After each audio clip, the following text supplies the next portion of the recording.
Ladies and gentlemen, the American jury and Bulldog Nation, welcome to the Eric Deters Show. As always, we're sponsored by the new Deters Legal Consulting, Parks Yoga, and check us out on all of our platforms. Well, the top story I want to dive in a little bit more is the Nashville shooting and honor these two police officers who were the ones that went into the building and shot. They obviously showed the police department down there in Uvalde, Texas, how to do it. You don't wait around, you go, you go, you go, you go. I would suspect every one of those police officers were anxious as hell to get in there and save children, and they did. You still have, though, a 14-minute timeline from the call to the cops get there. It makes no sense to me, folks. I mean, how many times this got to happen? We know these shooters are mental health issues. It's not a gun issue. But knowing that, your school, private or public, needs to have this happen. I'll tell you a school that's very near and dear to me is St. Cecilia School, where three of my angels go to grade school. St. Cecilia should have their own school resource office there as a guardian angel. You've got people that can volunteer to do it, ex-police officers, parents, dads, grandpas.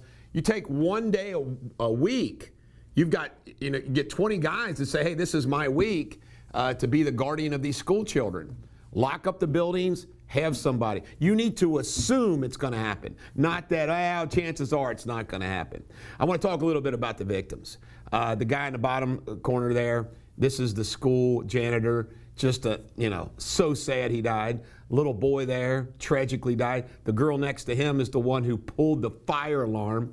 The little girl above her is the pastor of the church's daughter. Can you imagine that? He's got 4 sons and a daughter, and his daughter gets it. The next lady up is the part-time teacher, and then you got the principal who apparently charged the shooter. Good for her. I would have done the same thing. But, it's just sickening, and these people are dead. And by the way, I'm going to do something else. I'm going to turn the page here a little bit now to the shooter. This trans day of vengeance that this shooter held up a placard, better be careful. I mean, the trans folks have gone full Antifa. I mean, it's like, what? But I just want to say something that may not be very popular, okay? Everybody says thoughts and prayers for those kids, prayers for the family. I hate that shooter.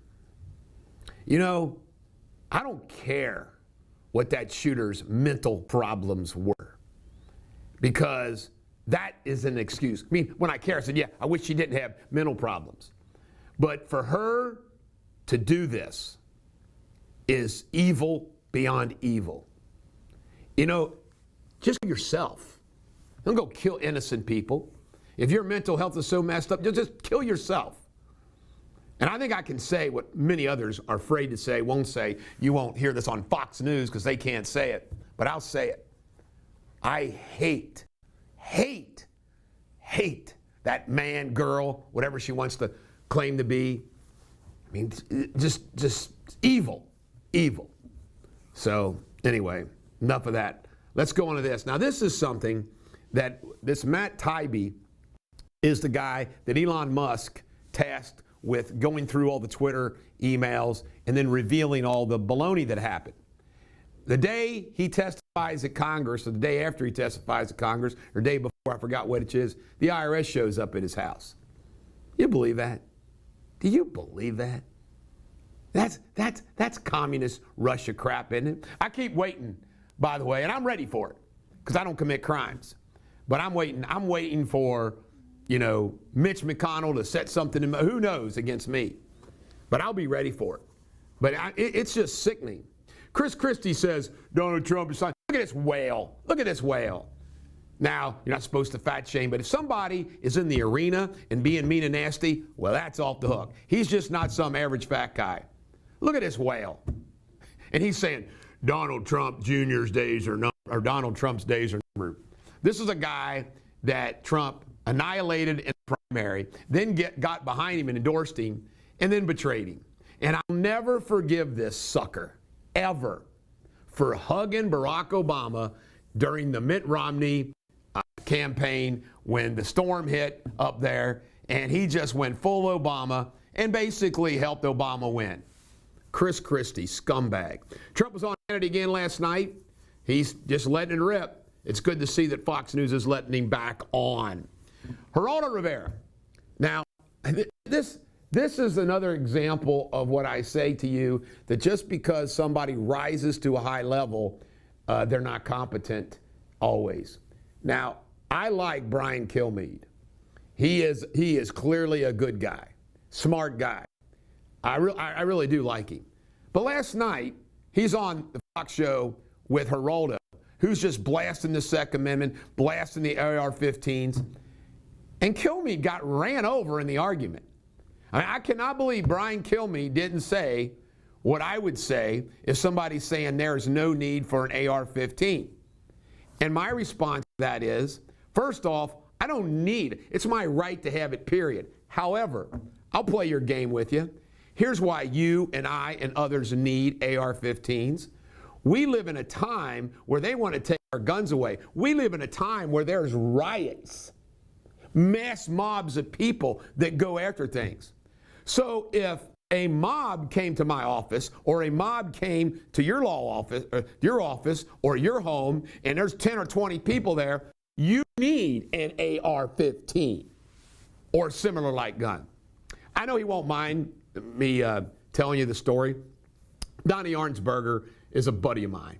He owns and manages Wall Pitching Post.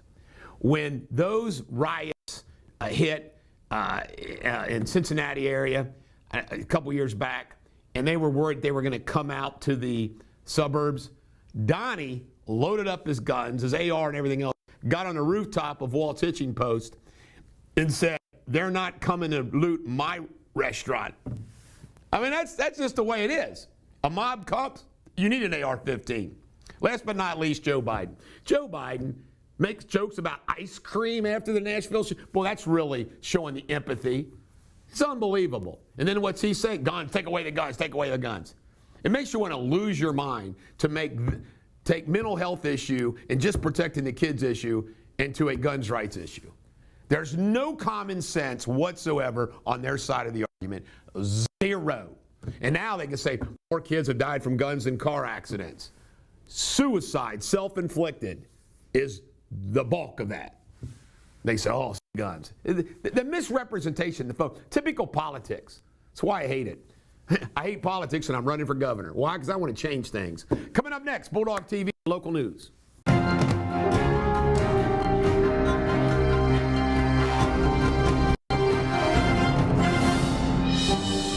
Ladies and gentlemen, American jury and Bulldog Nation, welcome to Bulldog TV Local News, sponsored by Deters Legal Consulting and Park Yoga. Check us out on all of our platforms.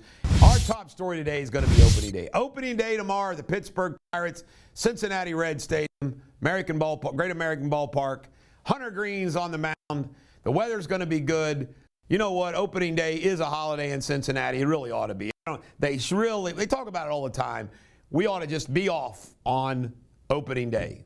And it's just great. It's one of the few times where I'll go to a ball game.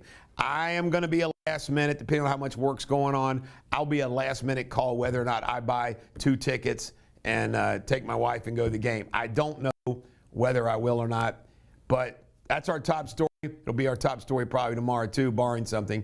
But hope springs eternal. The Cincinnati Reds on paper are worse than they were last year, and it was a bad year. But who knows? Maybe magic happens. All these young players have career years, and we do something. All right, long crime. Holmes High School teacher Samuel Morin has been arrested for 2 counts of pandering obscenity involving a minor. He was arrested at Holmes High School in Covington for the felony offenses. He resigned. Thanks, Sam, for resigning. In Loveland is the latest community installing flock cameras throughout the community. The smart cameras are ready to read license plates as they enter the city. The camera system can then cross-check for things like stolen vehicles and missing people. It's harder and harder to be a criminal today. In local news, if an agreement is not reached by April 1st between Christ Hospital and Anthem, patients could lose coverage. Contract negotiations have been slow between the Tri-State Hospital and the insurance company. If the deadline passes, there's a 90-day grace period before patients would pay out of pocket. 10 barges were broken free on the Ohio River and are wreaking some havoc near Louisville. 3 of the barges are stuck at the McAlpin Dam, and one carrying 1,400 tons of methanol is sinking. The state's emergency management team and Coast Guard will determine how to proceed with the situation. Will Pete Buttigieg show up in his green vest and hard hat?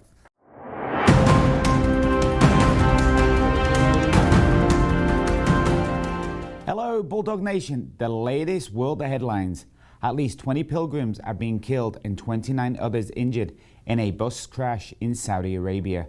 The bus was taking the pilgrims to the Islamic holy city of Mecca. The bus hit a bridge, overturned, and caught fire. The victims were of different nationalities. The Southern Lights, or Aurora, have been particularly vivid this season across New Zealand's night skies, erupting with green and pink lights. Streams have enhanced aurora hunters worldwide. At least 38 people have died at a migrant processing center in Mexico in a fire. Many of the victims are from Central South America trying to get to the USA. The fire started during a protest against deportation. Countries in European unions have approved a landmark law that will ensure all new cars sold from the year 2035 must have zero emissions. Poland voted against the law, whilst Italy, Bulgaria and Romania abstained. And in sports, Scotland had a historic win last night, beating Spain 2-0. Until tomorrow, take care. Bye-bye.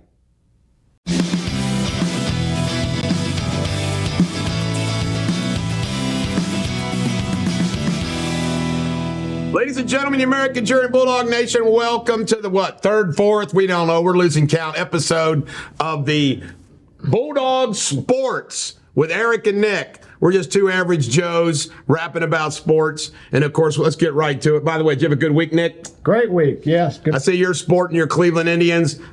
Bulldog Mafia today. All right, the NCAA tournament. Do you believe this? Florida Atlantic has made it to the Final Four. You believe that? Florida Atlantic. Right. And who beat Creighton today? San Diego State. Yeah, but here's the Final Four. You got Florida Atlantic playing Connecticut, and you have San Diego State playing Miami. Not a bunch of blue bloods, except Connecticut used to be good. Let me tell you something about the tournament, which I just find just very interesting, is these teams that are in the finals, these Final Four, I've watched them play, they're scrappy. They're athletic. They get after it. Right. And what I think is these blue blood teams, like Kentucky's Exhibit A, you don't see the same fire from them like you do these other teams in the tournament, where it's like they expect you put the Kentucky uniform on, you walk out there, and you're supposed to win because you're a higher recruit. Or Duke or Arizona or UCLA. Kansas. But what I think, and I've been reading about this, the portal transfer, the transfer portal, whatever, is making things more even. The NIL, right. Miami's paying a guy $800,000 to come there through this NIL. Totally legal. But yeah, I think that's making everything more equal. You know, the SEC, UK used to win it like automatically. The SEC now has better coaching, better recruiting. I mean, more and more players. But our top team, Alabama 1 seed, gone. I thought they were Houston, gone. Yeah. I thought Alabama would take it. They are a tough team, a scrappy team. They're a tough team, but yeah. Xavier went down hard, but they weren't expected to get there, I don't think. And with Sean Miller coming back, I mean, I think the future's bright for Xavier. Yeah, he did a good job. All right. Let's talk World Baseball Classic. Did you watch the final game? I think it was Sunday night after we were on air, wasn't it? Yep. All right. It was Cuba versus the United States. No. What a game. Japan, excuse me. I take that back. All right, Japan. What'd you think of the game? I hated it. It was awful. We lost. We killed Cuba. You know what? Let's talk about the main thing of the Classic. First off, I can't believe we lost the game. I cannot believe with that firepower. However, we have some of our best players who still aren't on that team. But when I look at that lineup, at the top. I'm like, oh my God, this is an all-star lineup. How do you lose? To an island that's no bigger than what, California? Right. But then Betts hits into a double play. Mookie, he's automatic. He hits in a double play. And you can't script it. Ohtani pitching to Trout, last out, and he strikes him out and their teammates. They wanted that. And he's never swung and struck out 3 times at a bat in his whole career. Well, no, I understand it's been like only like 26 times out of like 4,000 or 5,000 bats where he swung 3 times. I mean, it is like and how do you, rare as hell. You're right. But see, Trout, I don't know. Maybe Trout's not for the big stage. He never makes the playoffs. Maybe he's content playing baseball up until September. But I thought it was great. Now, some other news. It's sports related. There's a lot of talk. Tom Brady and Gisele Bündchen maybe reuniting. What do you think about that, Nick? What do you think should sports fans support this or not? I say yes. I want to see them reunited. Well, yeah, sports fans. Peaches and Herbs reunited. It feels so good. The best thing I read about this was she didn't cheat on, or he hadn't cheated on her, so she'll take him back. When she's running around with her jiu-jitsu man. Right. So he didn't cheat on her, so it's all good. Well, maybe they just needed a break. I guess. There's also, let's talk about this, because this is kind of a guy show. We're kind of a politically incorrect show. No offense to you ladies, but if you're a lady watching this, you probably think like us guys. There's a famous poster. You can just put whatever beautiful woman you want on the poster. Josh brought this up.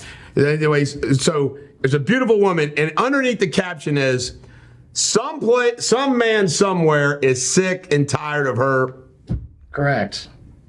So just because she's beautiful doesn't mean that she's a handful. I've been saying this my whole life. Tommy Lee was sick of Pamela Anderson, and at the time, she was the hottest woman on the planet. So yeah, and he got tired of her. Poor women, I tell you right now. All right, opening day Reds, Thursday. We play the Pirates. Where does Cleveland play? We play the Mariners at 10 o'clock at night in Seattle. Oh, for God. 4 games. I can't watch any of the games. I'll be in bed. That's awful. Hunter Green, who throws 100 miles per hour, is going to be pitching for the Reds. I'm not going to the game. I'm back into baseball, though, but I don't know if I'm back into the Reds. These other teams are more fun to watch. The Reds, I just don't know how I think the Reds are going to be worse than they were last year. I don't know how the Reds can't be worse than last year because they have, their players, the quality of their players is less. Right. Well, they got rid of all their best players. They're all going to the model of the Indians that did a couple years ago. Less bashers, faster players, base to base, stealing, bunting, good defense. They made the bases bigger, so that's what the MLB wants, I guess. And you can't do shift anymore. Right. Which means there's going to be more hits. It's going to be interesting, yeah. Some of those shifts are crazy. Yeah. It's like you're a right-handed batter or you're a left-handed batter, and there's nobody over there. It's like, you can't punch the ball over there? I mean, yeah, what the hell, man? It's crazy. I've been saying that for years. I mean... All right. There's 3 top quarterbacks that had a pro day this past week. Mm-hmm. Bryce Young in Alabama, your man, C.J. Stroud in Ohio, and Levitz in Kentucky. Right. You're the Carolina Panthers. Who you picking? Well, if it was based on pro day, Levitz did a great job, but I'm picking Stroud, man. I'm telling you, I told you that a couple weeks ago. He's going to get the number 1 pick. I understand from those so-called experts, the Stroud is the best pick to pick. Right. But I go with the Bama guy because he's a winner. See, I think it's that it factor. And I think these Bama quarterbacks have a more of an it factor than your Ohio State quarterbacks. Based on recent history. Yeah, true. Based on recent history. Jalen Hurts, he's a winner. I think he's an outlier, though, because McCarron, he's in the XFL. He won today. I watched it a lot. Let's talk a little bit more about the NFL. The NFL, I think it's April 26th is the draft. It's always fun. I love watching the draft. Yeah. The NFL keeps it all alive. Like, everybody, all of us that like our teams, you like the Browns, I like the Cowboys, the Bengals. It's almost like they immediately get you thinking towards next year. Yeah. As soon as the Super Bowl's over, boy, they suck us back in for next year. Right. Okay? So, what do you think? Right now, just so you know, Aaron Rodgers is still a Packer. Lamar Jackson is still a Baltimore. A Raven.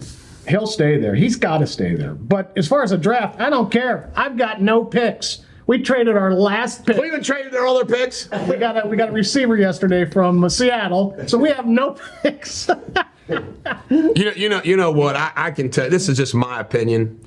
You really ought to build your team through the draft, and the reason why is by building your team through the draft, you get these young players, and you get a 4-year contract. So if you draft well, you get a great player That's for the model. 4 years. Right. You know, pick up the 5th year off. By the way, Seattle is doing a great job on the draft. They hit in their draft. They're hitting draft. And then you can plug in a free agent here and there. Right. But I think the draft's the way to go. Don't build your team around it. Like the Cowboys, for example, have made their team better. It's been through good drafting. Right. Well, when they were dominant, the triplets, they were Yes. all drafted. Yes, all drafted. All right, the NBA, the Lakers, back in it, baby. They were back in it, but today LeBron James comes back after 13 games, and they lose to the Bulls at home. Did he play? He played. Oh, my Lord. Did you hear what he said about the foot thing? No. 2 doctors told him to get surgery on the foot, and they asked him why he did, and he said, because I went to the LeBron James of doctors, foot doctors. And meaning himself, because that's how narcissistic he is. Well, you got to admire the guy. He wants to play and get him into the playoffs again. Win with him, my Lord. But they were winning without him. Right, that's what they can't win with him. The chemistry might be messed up with LeBron James. They won all 3 of their games this week, so they're in the 7th spot. Dallas Mavericks are spiraling. Yeah. Not doing good. Okay, FC Cincinnati keeps winning. Are you following this at all? No. Does Cleveland have a soccer team? Not anymore. Oh, my goodness. MSL. Wow. Never had an MSL team. Rick Pitino got a new job at the St. John's. I love it. Rick Pitino is my favorite college basketball I coach. think he was mine, too. I wish he'd come back to Kentucky like Sean Miller at Xavier. But maybe St. John's is the beginning. I don't think he'll come to Kentucky. You watch St. John's. You know what he did? They'll go The first deep in the tournament. The first thing he announced, he goes, most of our players aren't going to be with us. I mean, he basically told, "Hey, get out of here." It's like only the captain. Sanders thing. It's like only the he did it. He Deion Sanders' team. He Deion Sanders' team. Like I don't think you're going to fit. I mean, that's good. All right, this I found very interesting. This Saturday. Now I used to go to this when it was the Spiral Stakes, Jim Beam Stakes. Jim Beam, yeah. Okay, I used to go to it. And what's really weird about this is this wasn't in the news. I follow the news. It wasn't in the news at all that this Saturday was the Jeff Ruby Stakes out at Turfway Park. Great marketing for that. And but I couldn't believe it. I mean, it was local news. They didn't promote it at all. I never heard of it. So my cousin Josh, who went, tells me it was awful. He says the food, the vending, everything. Right. He goes, Eric, he was cussing. He was cussing in his texts at me. He goes, Eric, it was awful. I said, Josh, I didn't even know about it. Of course, I would have went to Western Kentucky anyway this weekend on my campaign trail. But anyway, the Jeff Ruby Stakes, 2 fills was the winner, paid $764. But this event is falling. Yeah, I mean, it is falling. Jim Beam Stakes. What was it before that? It was something furniture, a furniture company. I thought it was a furniture company. It was Jim Beam Stakes. It was a great event. There was thousands of people there. It was Spiral Stakes, Jim Beam. Yeah. To the Derby. Derby, right. Mm-hmm. But it's fallen. But anyway. All right. Is there anything else in sports that our outline does not have in it that you want to talk about? My Lady Buckeyes are in the Elite Eight. They beat. That's right. I was going to bring that up. Right, well, you did. Your Ohio. God, I forgot it. Good job. Your Ohio State Buckeyes have something to root for. The women beat Connecticut. And by the way, that ends like the Connecticut's like streak forever. Yeah. Once again, I think the women is more competitive because of everything. South Carolina's the new Connecticut. Yeah, they are. Yeah. I mean, so I think you get good players spread out. It's probably good for college basketball. It probably is. It's the new way, man. All right. Ladies and gentlemen, American Jerry Bulldog Nation, we'll see you next week. Hopefully there's a lot of good sports that happen this week. If not, we'll make something up. Good night. Good show, Nick. All right.